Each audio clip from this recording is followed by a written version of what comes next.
Hello everyone.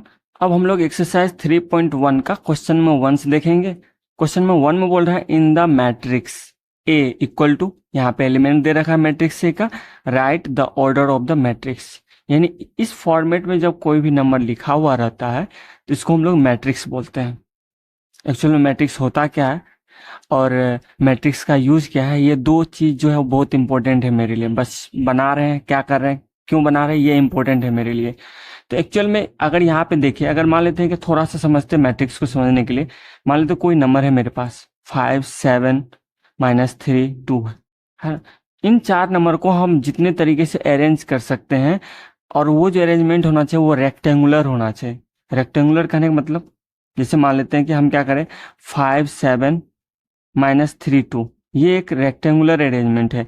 यानी number of column should be equal to number of the rows, यानी number of रोज जितना होगा उतना ही नंबर ऑफ कॉलम होगा। और उसको हम लोग क्या करते हैं कि स्क्वायर ब्रैकेट के अंदर रखते हैं, चाहे हम 5 7 -3 2, ये भी एक तरह से रेक्टेंगुलर अरेंजमेंट ही है। या हम अगर रख दे 5 7 -3 2, है ना। नंबर ऑफ रो की बात करें, यहाँ पे नंबर ऑफ रो कितना, हर एक रो में सारा एलिमेंट क्या होना चाहिए, जैसे इस रो में 2 एलिमेंट, इस रो में भी 2 एलिमेंट, नंबर ऑफ कॉलम में भी एलिमेंट जो होना चाहिए वो सेम होना चाहिए। यानी जितने डिफरेंट तरीके से हम अरेंज कर सकते हैं, और वो भी जो अरेंजमेंट होना चाहिए दैट शुड बी रेक्टेंगुलर, है ना। तो रेक्टेंगुलर अरेंजमेंट ऑफ नंबर ही क्या है, एक तरह से मैट्रिक्स है, ठीक है। और इसके अलावा ये तो ठीक है मैट्रिक्स बोलती है, लेकिन इसका यूज क्या है वो भी हम लोग देखेंगे, और ऐसा क्वेश्चन भी हम आगे देखेंगे। तो एक तरह से जब system of linear equation in 3 variable 2 variable type का आता है, और उस वेरिएबल का जैसे मान लेते 3x + 2y - 3z इस तरह से इक्वल टू ये हो 4x - 3y + 7z = 8 हो, या मान लेते हैं क्या 2x + 12y, कुछ भी हम मान लेते हैं 8z = 12 है। इस तरह यहाँ पे देखते हैं x का क्या है, ये कोफिशिएंट 3 है, y का 2 है, z का -3 है, और ये कितना रो बनाएगा 1। तीन सिस्टम, तीन हमारा लीनियर इक्वेशन है, 1 2 3 है, तो तीन क्या होगा, रो बनेगा। और इस टाइप के सिस्टम को, लीनियर इक्वेशन के सिस्टम को जब हम सोल्व करते हैं तो उस केस में हम क्या करते हैं, मैट्रिक्स का यूज करते हैं। इसके बारे में भी हम लोग क्या करेंगे, डिस्कस करेंगे। लेकिन फिलहाल इस टाइप का जो दिख रहा है एक rectangular arrangement of the numbers, और जो क्या है क्लोज्ड है विथ ए स्क्वायर ब्रैकेट से, तो इस टाइप के सिस्टम को हम लोग बोलते हैं मैट्रिक्स। और इस मैट्रिक्स का हमसे पूछ क्या रहा है, right the order of the matrix. इस मैट्रिक्स का ऑर्डर क्या होगा। एक्चुअल में ऑर्डर क्या होता है, किसी भी मैट्रिक्स का ऑर्डर का मतलब होता है, ये हमें रिप्रेजेंट करता है नंबर ऑफ रो कितना है और नंबर ऑफ कॉलम, ठीक है।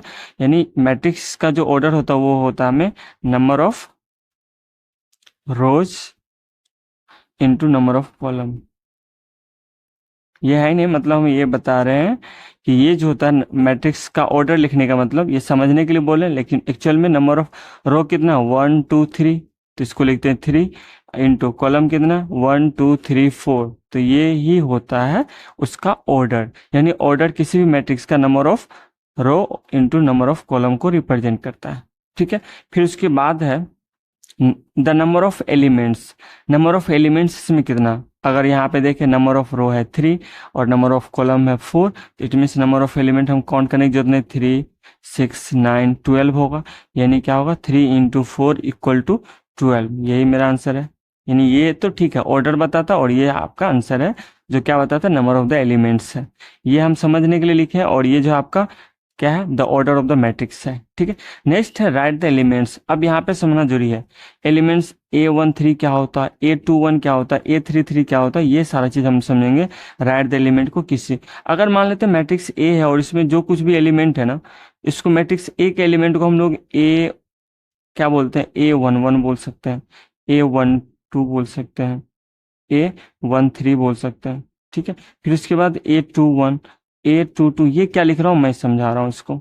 यानी कहने का मतलब यहाँ पे ये बताता है इसका जो फर्स्ट एलिमेंट है A11 का, ये जो फर्स्ट 1 1 है ये 1 रो को बताता है, और सेकेंड जो है वो कॉलम को बताता है, ठीक है। यानी इसका जो फॉर्मेट होता है ये होता है AIJ, जहाँ पे ये जो है रो को, जैसे मान लेते हैं क्या इसका थर्ड रो में ये है, थर्ड रो में ये है, थर्ड रो का सेकंड कॉलम ये है, तो इसको कैसे रिप्रेजेंट करेंगे, ये क्या है, कौन सा एलिमेंट है, थर्ड रो का सेकंड एलिमेंट, इसको लिखेंगे A32 लिखते हैं। अगर कहीं पे A32 है, इसका मतलब ये जो एलिमेंट है वो थर्ड रो का सेकेंड कॉलम में। अगर हमसे यहाँ से पूछ क्या रहा है, A13 कौन सा एलिमेंट हो, 13 का मतलब होता है फर्स्ट रो का थर्ड एलिमेंट, थर्ड कॉलम का एलिमेंट। तो फर्स्ट रो का थर्ड एलिमेंट क्या है, 19 है। फिर उसके बाद क्या है, A21 यानी सेकेंड रो का फर्स्ट कॉलम वाला एलिमेंट कौन सा है, सेकेंड रो का फर्स्ट एलिमेंट क्या है, 35, तो ये 35 होगा। फिर उसके बाद क्या पूछ रहा है हमसे, A33 थर्ड रो का थर्ड कॉलम वाला एलिमेंट, थर्ड रो का first row second row third row का थर्ड एलिमेंट क्या है, -5 है, -5 लिखेंगे। फिर उसके बाद क्या है, A24, 24 का मतलब सेकेंड रो का फोर्थ एलिमेंट, सेकेंड रो का फोर्थ एलिमेंट क्या है, 12, तो यहाँ पे लिखेंगे 12। और नेक्स्ट क्या है, A23 सेकेंड रो का थर्ड एलिमेंट जो है वो मेरा 5/2 है। ठीक है, यही पूछ रहा था, राइट द एलिमेंट्स, इस सारे एलिमेंट। तो कुल मिला के थर्ड का जो आंसर हो गया मेरा ये हो गया। ठीक है, नेक्स्ट क्वेश्चन देखते हैं। नेक्स्ट क्वेश्चन सेकंड है, if a matrix has 24 elements what are the possible orders it can have. तो अगर हमें नंबर ऑफ एलिमेंट्स दे रखा है तो क्या बोल रहा, ऑर्डर पूछ रहा है। हमें पता है क्या, नंबर ऑफ एलिमेंट्स जो होता है order should be equal to, यानी ऑर्डर अगर 3 × 4 है तो नंबर ऑफ एलिमेंट्स क्या होगा, 12 होगा, है ना। लेकिन ऑर्डर तो दिया नहीं, ऑर्डर हमें पता नहीं, लेकिन नंबर ऑफ एलिमेंट्स दे रखा है तो ऑर्डर मान लेते हैं वो क्या होगा, m × n it should be equal to 24। तो m और n यानी क्या, नंबर ऑफ रो और नंबर ऑफ कॉलम, इस क्या क्या पॉसिबल हो सकता है। तो इसको लिखने के लिए चूंकि हमें पता है जो ऑर्डर होता है यानी m × n जो होता है वो इक्वल होता है नंबर ऑफ एलिमेंट्स का, और ये नंबर ऑफ एलिमेंट्स 24 दे रखा है। तो यहाँ पे नंबर ऑफ रोज और नंबर ऑफ कॉलम क्या हो सकता है, तो पॉसिबल है कि नंबर ऑफ, अगर हम मान लेते हैं क्या है, रो 1 है तो नंबर ऑफ कॉलम होगा 24, एक ये भी पॉसिबल है। दूसरा क्या है, 24 × 1। ठीक है, सेकेंड, इसको निकालने का कौन सा तरीका है, ये हम क्या करेंगे, 24 का कौन कौन फैक्टर है ये भी निकाल सकते हैं। 24 का फैक्टर यानी 1 है, 2 है, 3 है, 4 है, 6 है ना, 8 है, 12 है, फिर उसके बाद 24 है, यही है। तो कुल मिला के हम 24 जो एलिमेंट है उसको कितने डिफरेंट ऑर्डर में लिख सकते हैं, 1 हो गया, है ना, 2 के साथ करेंगे तो 2 × 12 होगा, और इसके रेसिप्रोकल यानी 12 × 2 ये भी पॉसिबल है 24 के केस में। फिर 3 × क्या होगा, 8 होगा, और इसी का क्या होगा, 8 × 3, फिर 3 के बाद 4 × 6 होगा, और 6 × 4 होगा। ठीक है, फिर उसके बाद 6 के बाद 8, नो नो 3 × 8 कर दिए, यही पॉसिबल है। और तो 8 × 3 तो हम कर ही लिए हैं, या आप डायरेक्ट यहाँ से भी कर सकते थे, यही पॉसिबल क्या है मेरा, डिफरेंट ऑर्डर्स है।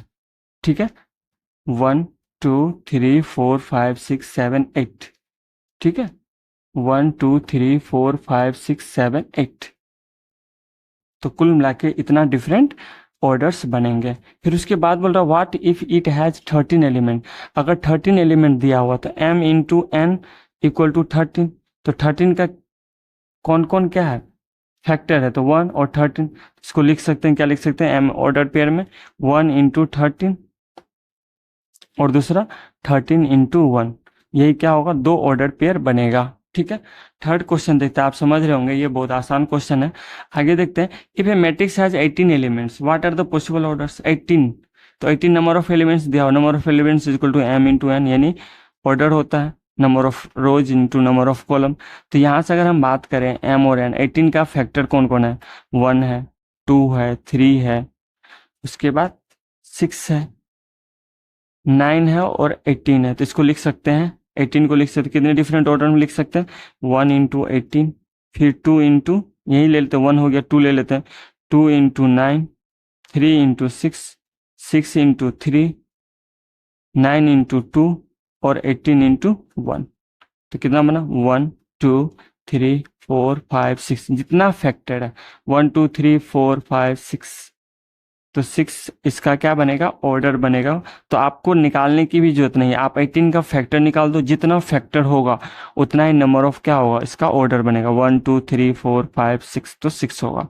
What if it has 5 element, तो 5 अगर एलिमेंट है तो कितना डिफरेंट क्या होगा, ऑर्डर बनेगा। तो 5 का फैक्टर निकाल लेते हैं, 1 है 5 है, दो ही फैक्टर है तो दो ही ऑर्डर बनेगा, 1 इंटू 5 और दूसरा बनेगा 5 इंटू 1। ये दो फैक्टर, दो ऑर्डर पेयर बनेगा। ठीक है, नेक्स्ट क्वेश्चन देखते हैं।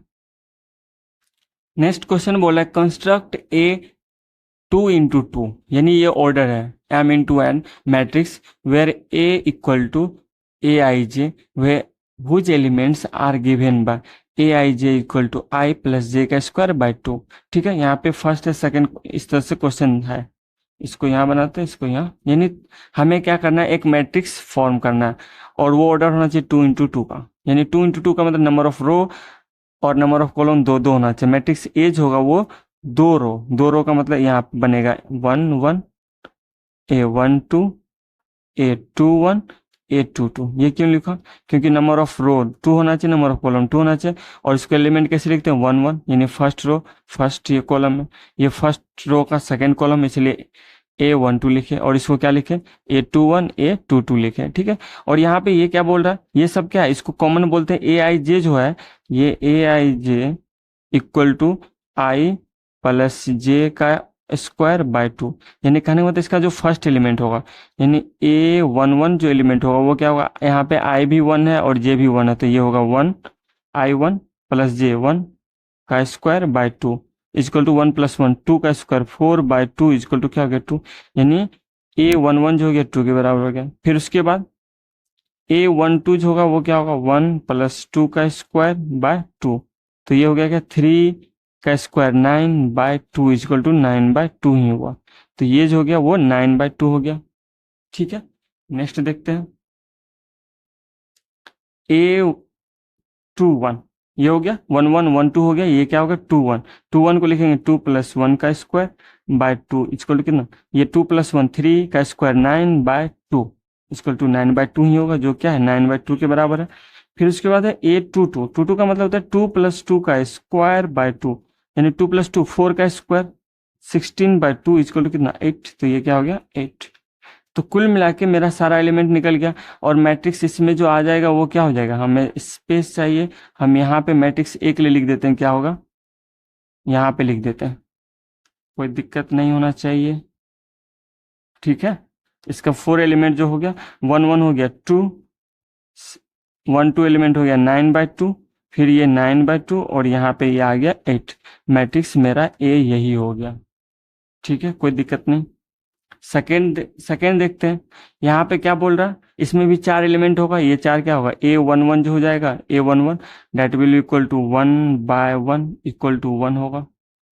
A12 क्या होगा I बाय जे, आई है 1 बाय 2 इक्वल टू 1 बाय 2। फिर इसके बाद A21 जो हो जाएगा वो हो जाएगा, यहाँ पे I है 2 बाय 1 इक्वल टू 2 हो जाएगा। फिर उसके बाद A22 जो हो जाएगा 2 बाय 2 इक्वल टू 1। तो कुल मिला के इसका जो मैट्रिक्स ए होगा वो क्या होगा 1 1 1 1 का मतलब 1 1 2 का मतलब यहाँ पे 1 बाय 2 और 2 1 का यहाँ पे 2 आया 1 आया, यही मेरा मैट्रिक्स हो जाएगा। ठीक है, सिमिलरली यहाँ भी देखते हैं हम लोग A11 को देखते हैं, A1 यानी I के स्थान पे 1 और J के स्थान पे 1 रखेंगे, यानी 1 प्लस 2 इंटू 1 का square by 2 that will equal to 1 plus 2 यानी क्या 3 का स्क्वायर 9 बाय 2। A12 तो 1 2 प्लस 2 2 इंटू 2 यहाँ पे J रखेंगे बाय 2 का स्क्वायर है ना, यही है, तो ये हो गया 4 प्लस 5 5 का स्क्वायर 25 बाय 2 हो गया। फिर उसके बाद A21 क्यों, क्योंकि यहाँ पे यही देख रहे हैं, सबके लिए यही मानना पड़ेगा, तो A21 क्या हो जाएगा, ये हो जाएगा I है 2 प्लस 2 इंटू 1 का स्क्वायर बाय 2 यानी 2 प्लस ये क्या हो गया 2 प्लस 2 4 का स्क्वायर 16 बाय 2 इक्वल टू 8। फिर यहाँ पे A22 तो 2 प्लस 2 इंटू 2 का स्क्वायर बाय 2, तो ये हो गया 4 प्लस 2 6 का स्क्वायर 36 बाय 2 18। तो कुल मिला के मैट्रिक्स एज हो गया वो क्या हो गया यहाँ पे, ये हो गया 9 बाय 2 25 बाय 2 8 और ये हो गया 18, ये मैट्रिक्स ए हो गया। ठीक है, नेक्स्ट देखते हैं। अब क्वेश्चन नंबर 5 देखते हैं। 5 में बोल रहा है कंस्ट्रक्ट ए 3 into 4 मैट्रिक्स। 3 मतलब यहाँ पे नंबर ऑफ रो है 3 और number of column matrix whose elements are given by, जिसका एलिमेंट जो है वो दिया हुआ है aij इक्वल टू 1/2 मोड, ये मोड का साइन है, -3i+j। ठीक है, और ये सेकेंड है। पहले इसको क्या करते हैं, कंस्ट्रक्ट करते हैं। कुल मिला के क्या करना है, हमें एक ऐसा मैट्रिक्स को क्या करना है, कंस्ट्रक्ट करना है जिसमें नंबर ऑफ रोज होना चाहिए वो 3 होना चाहिए, और नंबर ऑफ कॉलम्स कितना 1 2 3 रो, और नंबर ऑफ कॉलम्स कितना, ये फर्स्ट है, सेकेंड, थर्ड और ये फोर्थ। नंबर ऑफ कॉलम 4 होना चाहिए और नंबर ऑफ रो 3 होना चाहिए। इसको अगर हम फिल करें aij के फॉर्म में तो ये क्या होगा, a11 a12 a13 और ये a14।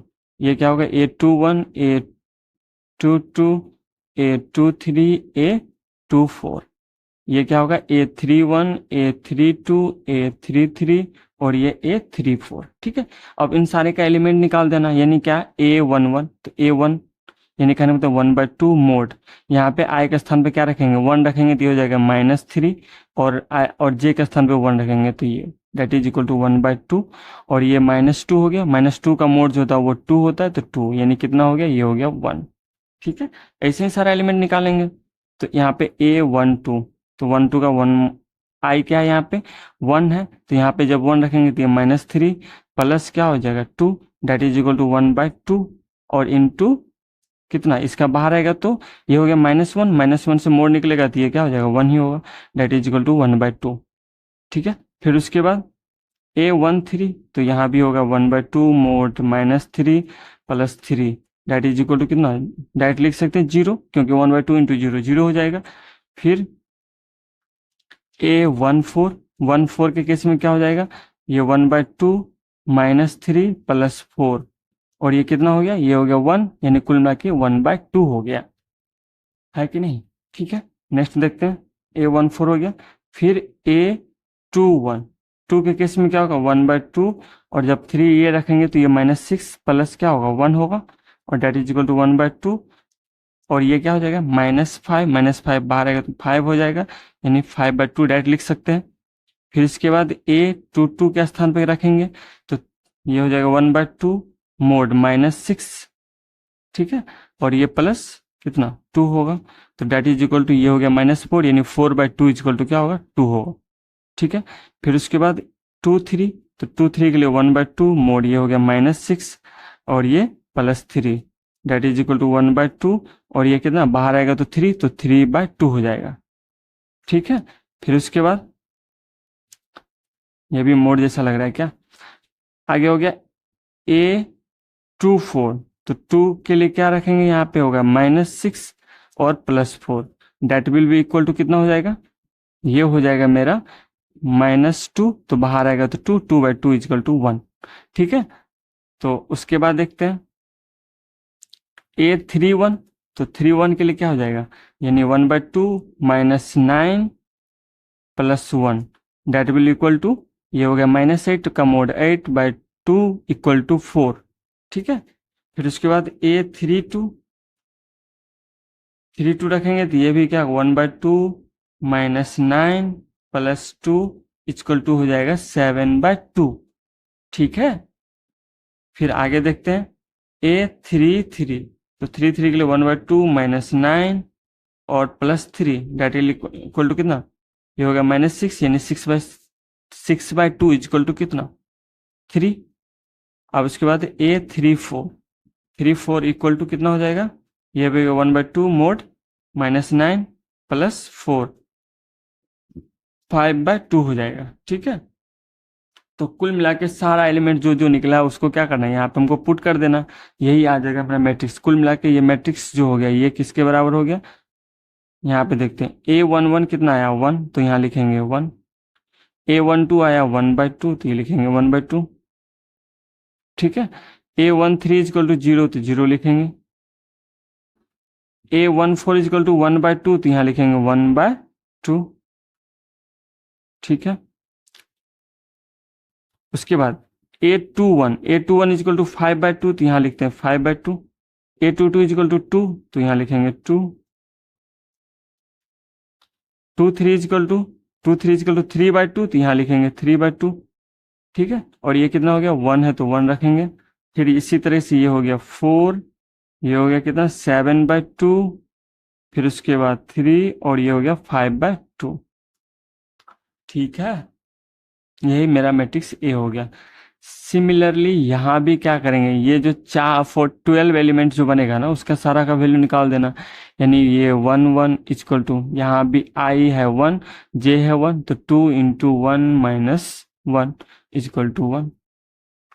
A12 equal to 2 into 1 - 2 equal to 0।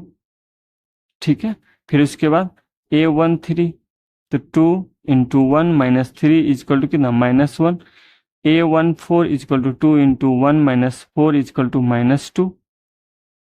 कितना हो गया 4 हो गया। फिर आगे देखेंगे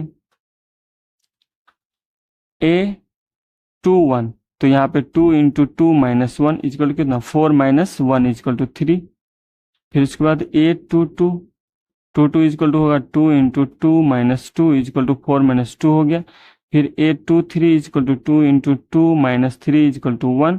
फिर इसके बाद A24 इक्वल टू हो जाएगा 2 इंटू 2 - 4 इक्वल टू 0। ठीक है, फिर उसके बाद क्या करेंगे, थर्ड रो में आएंगे। थर्ड रो में A31, तो ये हो जाएगा 2 इंटू 3 - 1 इक्वल टू 5। फिर उसके बाद A32 इक्वल टू क्या हो जाएगा, A3 equal to 2 into 3 - 2 equal to 6 - 2, 4 हो गया। फिर A33 इक्वल टू होगा 3, यानी 2 इंटू 3, 2 इंटू 3 - 3 इक्वल टू 6 - 3, 3 हो गया। और A34 इक्वल टू हो जाएगा 2 इंटू 3 - 4, 6 - 4, कितना हो गया 2। तो कुल मिला के मैट्रिक्स, इस केस में जो मैट्रिक्स ए होगा वो मान लेते हैं क्या, उस मैट्रिक्स का नाम दिए ए, और इसका सारा एलिमेंट हो जाएगा। फर्स्ट वाले रो में क्या आ गया, फर्स्ट रो में 1 0 -1 -2, सेकेंड रो में आया 3 2 1 0, और थर्ड रो में आया 5 4 3 2। यही मेरा मैट्रिक्स होगा। ठीक है, अब क्वेश्चन नंबर 6 देखते हैं। 6 में बोल रहा है find the values of x y and z from the following equation. तो इक्वेशन का मतलब हमें क्या होना चाहिए, इक्वल दिखना चाहिए। तो यहाँ पे इक्वेशन के दोनों तरफ क्या एक मैट्रिक्स दिया हुआ है, और ये दोनों मैट्रिक्स एक दूसरे के इक्वल दिखाता है। और हमें पता होना चाहिए कि कोई भी दो मैट्रिक्स इक्वल तब होता है जब दोनों मैट्रिक्स का जो करस्पॉन्डिंग एलिमेंट होगा वो एक दूसरे का इक्वल होगा। यानी कहने का मतलब अगर ये फर्स्ट रो का फर्स्ट कॉलम का एलिमेंट 4 है तो ये भी क्या होगा 4 ही होना चाहिए, जो क्या है यहाँ पे y दिया है। इसका मतलब y जो होगा 4 के इक्वल होगा, तभी ये दोनों मैट्रिक्स एक दूसरे के इक्वल होगा। तो हमें एक्स वाई जेड का वैल्यू निकालना है, तो यहाँ से हम कह सकते हैं चूंकि ये दोनों मैट्रिक्स एक दूसरे के इक्वल है तो x इक्वल टू क्या होगा 1 के बराबर होगा, है ना। y इक्वल टू क्या होगा, y यहाँ है तो 4 के बराबर होगा, और z जो होगा वो किसके बराबर होगा, z इक्वल टू 3 के बराबर होगा। तभी हम क्या कहेंगे एक दूसरे के मैट्रिक्स के इक्वल है। सिमिलरली यहाँ पे x प्लस वाई दिया होता है, x प्लस वाई एक टर्म है या एक एलिमेंट है, ठीक है। तो यहाँ से क्या होगा, यहाँ से हमें x और y का वैल्यू निकालना है। तो ये एक दूसरे मैट्रिक्स क्या है इक्वल है, तो यहाँ से हम ये कह सकते हैं x प्लस वाई जो होगा वो 6 के बराबर होगा। और यहाँ से 5 प्लस जेड जो होगा, 5 प्लस जेड वो किसके बराबर होगा 5 के बराबर होगा। तो यहाँ से हम जेड का वैल्यू निकाल सकते हैं, 0 आ गया। ठीक है, अब यहाँ पे देखेंगे x plus y equal to 6 and x y equal to 8 है, एक्स वाई इक्वल टू 8 है। इस दोनों का यूज करके हम क्या करना है x और y का वैल्यू निकालना है। तो हम आसानी से यहाँ से कर सकते हैं। यहाँ से क्या करते हैं हम लोग x का वैल्यू निकालते हैं तो 6 माइनस वाई हो जाएगा, और x का वैल्यू यहाँ पुट कर देते हैं। That means 6 minus y, x का वैल्यू है इंटू वाई इक्वल टू 8 है। It mean 6y minus y square equal to 8। तो यहाँ से हम क्या कर सकते हैं वाई स्क्वायर पॉजिटिव कर लेते हैं, y square minus 6y plus 8 equal to 0। एक क्वाड्रेटिक इक्वेशन निकाला, सॉल्व कर लेते हैं। वाई स्क्वायर इसको क्या लिख सकते हैं -4y minus 2y plus 8 equal to 0। इस दोनों में y कॉमन आएगा तो y -4 -2 कॉमन ले लेते हैं, तो ये y -4 equal to 0। This means y equal to क्या होगा, y इक्वल टू 4 भी हो सकता है या y इक्वल टू 2 भी हो सकता है। यानी y का दो वैल्यू हो सकता है, कोई दिक्कत नहीं है। जबकि x यहाँ से क्या होगा, x का भी दो वैल्यू ले सकता है। x का वैल्यू जब y का वैल्यू 4 रखेंगे तो x का वैल्यू जो होगा वो होगा 2 या जब 2 रखेंगे तो ये होगा 4। यानी यहाँ पे एक्स वाई का, इस केस में एक्स का वैल्यू 2 कोई हो सकता है, 2 या 4 हो सकता है। वाई का वैल्यू जब यहाँ पे 2 होगा तो वाई का जो वैल्यू होगा वो क्या होगा, ये होगा 4। ठीक है, और जब x का वैल्यू 4 होगा तो यहाँ पे 2 होगा। यानी हमें कुल मिला के मेन कंसेप्ट क्या है, x और y वैल्यू निकाले, हम क्वाड्रेटिक इक्वेशन से क्या कर लिए, निकाल लिए। और एक मैट्रिक्स दूसरे के इक्वल तब होता है जब इस दोनों का क्या होता है, कॉरस्पॉन्डिंग एलिमेंट एक दूसरे का इक्वल होता है, ये मेन कंसेप्ट है। और z का वैल्यू 0। ठीक है, नेक्स्ट देखते हैं। यहाँ भी हमें क्या करना है, एक्स वाई जेड का वैल्यू निकालना है, जबकि यहाँ पे x plus y plus z, जब प्लस के साइन में है तो इट मीन्स ये एक एलिमेंट है, कोई दूसरा एलिमेंट नहीं है। तो यहाँ से हम कह सकते हैं x plus y plus z is equal to 9। ठीक है, और फिर दूसरा जो है x plus y is equal to, दूसरा क्या है, x plus z is equal to 5। तो हम क्या कर सकते हैं, एक्स प्लस जेड के बदले 5 लिख सकते हैं, तो ये हो जाएगा 5 प्लस वाई इजक्वल टू कितना, 9। तो यहाँ से y इजक्वल टू आ गया 4। ठीक है, y इजक्वल टू 4 आ गया। दूसरा y प्लस जेड, तो y plus z is equal to 7। तो यहाँ से इस इक्वेशन में क्या कर सकते हैं, y प्लस जेड के बदले, यानी x plus y plus z है, इसके बदले क्या लिख सकते हैं, 7 इजक्वल टू 9। तो यहाँ से क्या हो गया, x इजक्वल टू आ गया मेरा कितना, 2। x is equal to 2, y is equal to 4। यहाँ से हम x जेड का वैल्यू निकाल लेते हैं, x के स्थान पे 2 रखेंगे तो ये क्या होगा, 3 होगा। ठीक है, ये था क्वेश्चन नंबर 6। नेक्स्ट देखते हैं क्वेश्चन नंबर 7 देखते हैं। 7 के लिए बोल रहा है find the value of A B C and D from the equation. Equation दिया हुआ यानी दोनों तरफ मैट्रिक्स है, तो यहाँ से हम लोग ए बी सी का वैल्यू निकालेंगे डी तक का। ठीक है, यहाँ से हम कह सकते हैं कि a माइनस बी जो होगा वो इक्वल होगा किसके बराबर, -1 के बराबर। अब b वाला टर्म लेते हैं, a और b वाला ये भी टर्म है, यानी क्या, उसके बाद दूसरा ये भी है कि ये दूसरा इक्वेशन यहाँ लिखते हैं, 2a minus B equal to क्या होगा, 0। यहाँ से हम लोग क्या करते हैं, a का वैल्यू निकालते हैं, a इजक्वल टू क्या होगा, b -1 होगा। अब यहाँ पे a का वैल्यू रख सकते हैं। ठीक है, 2 इंटू a का वैल्यू क्या है, b-1 minus B equal to 0। तो यहाँ से हम लोग निकाल सकते हैं, यहाँ पे b निकल जाएगा, ये निकालते हैं, 2b-2 minus B equal to 0। और ये हो गया कितना, b इजक्वल टू हो गया 2, चूंकि 2b माइनस बी हो गया और b इजक्वल टू कितना हो गया, 2। ठीक है, b का वैल्यू निकल गया तो a का भी निकाल सकते हैं। क्यों, क्योंकि a इजक्वल टू था b-2, यानी a का वैल्यू जो हो गया 1 हो गया। यानी a b c d का वैल्यू निकालना, तो मेरा यहाँ से a इजक्वल टू 1 आया, b इजक्वल टू 2 आया, c निकालते हैं। यहाँ से 2a plus C is equal to क्या होगा, ये सेकेंड फर्स्ट रो का सेकेंड एलिमेंट है जो किसके बराबर होगा, 5 के बराबर। a का वैल्यू रखेंगे यहाँ पे 1, तो ये हो जाएगा 2 प्लस सी इजक्वल टू 5। तो this implies C is equal to क्या हो गया, 3। ठीक है, d देखते हैं, d वाला टर्म ये है, 3c plus D is equal to 13। तो यहाँ पे c का वैल्यू 3 रखेंगे तो ये हो गया 9 प्लस डी इजक्वल टू 13। तो d इजक्वल टू क्या हो गया, 4। ठीक है, तो कुल मिला के c का वैल्यू यहाँ पे हम निकाले हैं 3 और d का वैल्यू आया 4। ठीक है, नेक्स्ट देखते हैं 8 में बोल रहा है a इजक्वल टू, ये मैट्रिक्स है मेरा ए i J M into N, ये ऑर्डर पेयर को रिप्रेजेंट करता है, इस चीज़ को ध्यान रखना।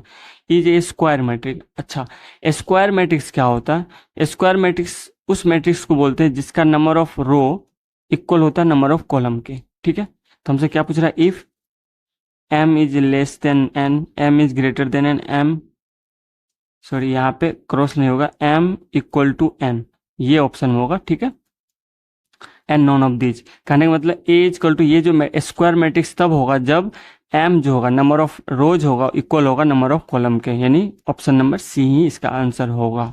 ठीक है, तो कहने का मतलब ये मैट्रिक्स जनरल फॉर्म दिया, कोई भी हो सकता है इसमें ऑर्डर पे। ठीक है, तो ये जो होगा ए आई जे इक्वल टू, ये जो नीचे दिया रहता है that is the order pair, यानी ऑर्डर पेयर का मतलब इसमें जो नंबर ऑफ रो है वो m है और नंबर ऑफ कॉलम n है। तो ये जो है स्क्वायर मैट्रिक्स तभी होगा जब दोनों एक दूसरे का इक्वल होगा, उसी को हम लोग क्या बोलते हैं, स्क्वायर मैट्रिक्स बोलते हैं। तो ये भी क्या है, एक तरह से स्क्वायर मैट्रिक्स है, क्यों, क्योंकि इसमें नंबर ऑफ रो 2 है, नंबर ऑफ कॉलम भी 2 है, तो इसको क्या बोलते हैं, स्क्वायर मैट्रिक्स बोलते हैं। ठीक है, नेक्स्ट देखते हैं 2 1 3, ये भी क्या होगा, नंबर ऑफ रो है 3, नंबर ऑफ कॉलम है 3, तो ये भी स्क्वायर मैट्रिक्स है, यानी नंबर ऑफ रो मतलब m should be equal to number of column n। ठीक है, नेक्स्ट देखते हैं। अब क्वेश्चन नंबर 9 देखते हैं। 9 में बोल रहा है which of the given values of x and y make the following pair of matrices equal.